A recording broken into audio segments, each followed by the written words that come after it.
આણંદમાં ફરવાનો part 2.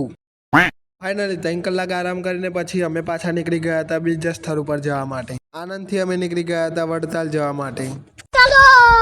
1 hour later. Finally પછી અમે પહોંચી ગયા હતા વડતાલ ને આ બધા તો બહુ જ થાકી ગયા હતા.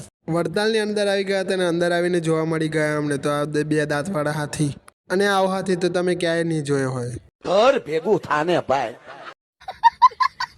વડતાલની અંદર આવી ગયા હતા અને પછી અમે નીકળી ગયા હતા વડતાલના સ્વામિનારાયણ મંદિર બાજુ. અને હા મિત્રો, આ મંદિર આખું જૂનું છે, જોઈ લો મિત્રો, તમને પણ બતાવી દઉં. ફાઇનલી મંદિરના શાહી દરવાજાથી નીકળીને પછી અમે આવી ગયા હતા અંદર ને આ છે વડતાલ ધામ. મંદિરમાં દર્શન કરીને પછી અમે આવી ગયા હતા નીચે દુકાનમાં બધું લેવા માટે. આ બધી પુસ્તકોમાં વડતાલનું બધું લખેલું છે. અને મિત્રો દુકાનમાં અમે સ્પેશિયલ અંતર લેવા માટે જ આવ્યા હતા. દુકાનેથી અત્તર લઈને પછી અમે નીકળી જઈએ છીએ ગોમતી ઘાટ જોવા માટે. પછી મિત્રો ફાઇનલી હું આવી જાઉં છું ગોમતી ઘાટે અને આ છે સામે દેખાય જ ગોમતી. તમે ના જોયું હોય તો જોઈ લેજો અને કોમેન્ટ કરી દેજો. અને હા મિત્રો, સાંજનો નજારો એટલે કે અહીંનો સનસેટ ટાઈમ જોરદાર એકદમ દેખાય છે. જુઓ મિત્રો, તો હું મારો વ્લોગ પૂરો કરું છું. તમે લાઈક ફોલો કરી દેજો. આપણે મળીએ કાલે બીજા વ્લોગમાં. જય માતાજી, બાય બાય.